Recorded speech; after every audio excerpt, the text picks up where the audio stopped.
Hey, the creation of liars. Before I start this video, I want to say that this is a safe space for you. You are safe here to be yourself, have flaws, be wrong, and there's no judgment, just observation. And so this topic is really deep. I'm going to shed light on a dynamic in narcissistic abuse that creates liars. And not only does it create liars, it creates illusions in the consciousness. When we have illusions, they are lies that we believe are true about ourselves, others, and the world. And it's not a shameful thing to lie to ourselves or have these illusions. It's a beautiful part of your soul's expansion to ascend out of these illusions. And through this self-acceptance that we have for ourselves and this peace with our flaws is when we're really able to make that change in our life. So in narcissistic abuse, narcissists use power over others to create no-win situations. And when that no-win situation is created, the mind is forced to choose an illusion, a lie. This is how narcissistic abuse conditions us to believe things that aren't true.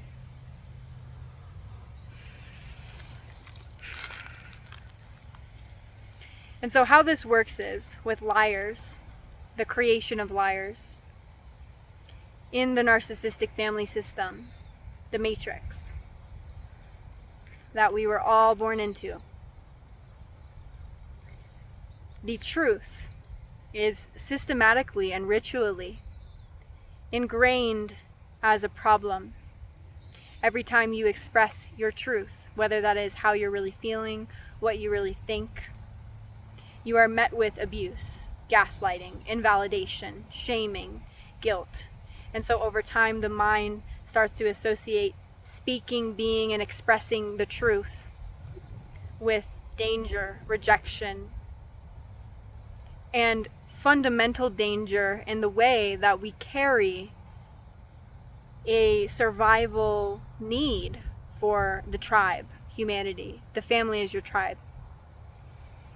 And so when the tribe rejects us for telling the truth on a primal root chakra level, we believe that the truth is a fundamental threat to our safety and our survival. So we learn in the matrix that the truth is dangerous. At the same time, you are shamed for lying. The scapegoat in the family system is punished ritually for telling the truth and being their true self. That punishment doesn't only affect the scapegoat, though.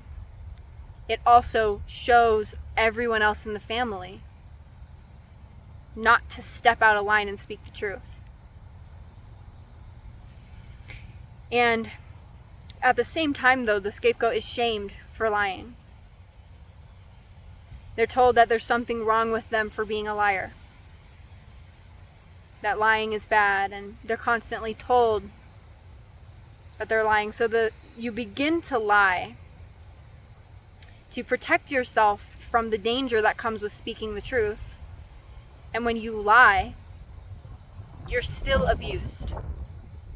And that's the no-win situation. In families, the parents have the power. And so, damned if you do, damned if you don't.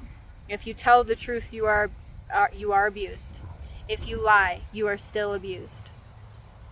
And through that no-win situation, you are then coerced into the easier one. It's like life is pain no matter what.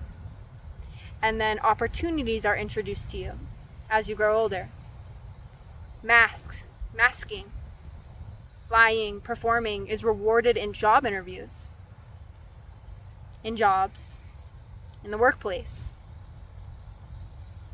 So you learn, well, if I'm going to be abused on an unconscious level, I might as well make money while I'm being abused. So the liars are put into a no-win situation. Damned if you do, damned if you don't. Safer if I lie. Safer if I lie. And all of this is due to persecution energies that exist in the collective consciousness. Those who learned very young that the truth was dangerous group up to persecute the truth in new ways. Back in the day, it was witch trials, Jesus being burned on the cross. Christ, Jesus Christ, is the consciousness of truth. Expressing your true self, not having a mask. Expressing your true feelings. It's the consciousness of Christ. And Christ was ganged up on and burned on the cross. And whether that was a real story or not isn't the topic of this video. But it is a lesson that exists in the real world. The truth is persecuted. When everyone believes that the truth is dangerous and a threat to their survival, when someone speaks the truth and exists in their truth, they gang up on that person. They make up stories about that person, that they're bad and wrong. There's something wrong with them. And it's all about this fear of the truth. But the sad part is it's the no-win situation. You lie and be abused in these systems, and through the illusion you believe you're not being abused. And so with these no wins, a sort of how do I explain this? A sort of coping skill is created called illusion. The mind disconnects from the truth of reality, and we start to believe things about ourselves and the world that aren't true.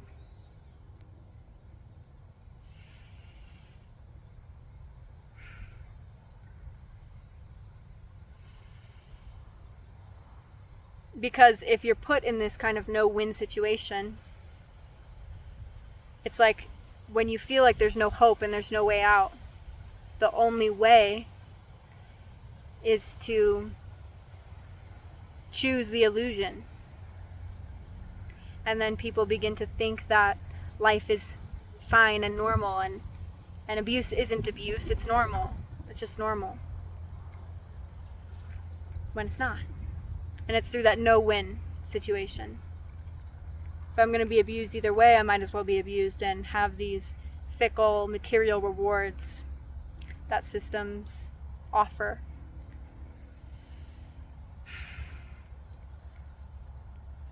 Yeah, so that's how liars are created. They're not broken. They're not something to judge.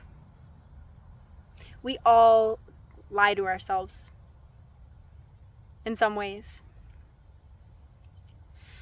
And the problem is that when you lie to yourself, there's a huge consequence to that. It sets you on this path where you become further and further and further disconnected from reality. And I don't mean this in a clinical way. I mean in a way of believing a reality exists that is subjective to whatever you think. If I lie to myself when I do something wrong, in this frame of narcissistic consciousness, you see reality as subjective. I can convince myself I did no wrong. I can lie to myself and say I did no wrong. And in that way, someone is disconnected from reality. From the truth of their actions and their behavior.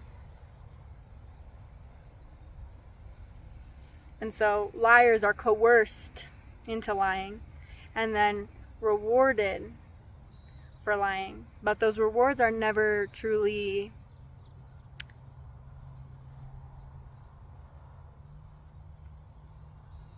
fulfilling. And it's this sort of dynamic where, like,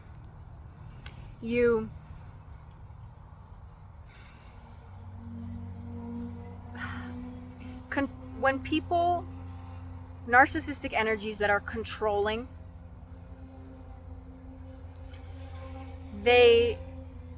when they tell you something is wrong or bad, oftentimes underneath the mask is actually an energy that is trying to coerce you into doing it. So while they're shaming you for lying, they traumatize people, narcissists. When you lie, instead of correcting you, supporting you, loving you, having curiosity for you, they traumatize you. And what that trauma does is it freezes you in the present. In the past, I mean. It freezes you in the past. So now anytime you lie, it's difficult for you to change that behavior because it is tied in with this trauma, this fear, this guilting, this shaming. You become frozen in time, in that version of yourself that you can't move out of because there's that trauma and there's that fear. Right? When the narcissist scares you, they insert fear into where you would otherwise grow. And that fear blocks your growth. So this is how liars are created.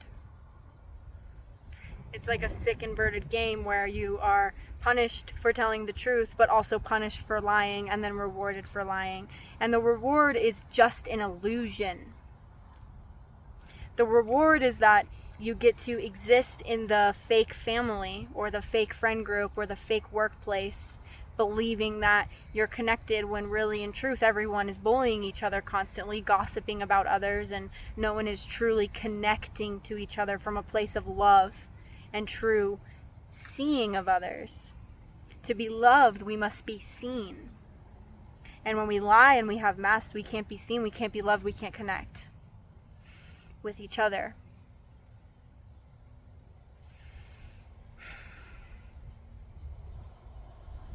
So, yeah.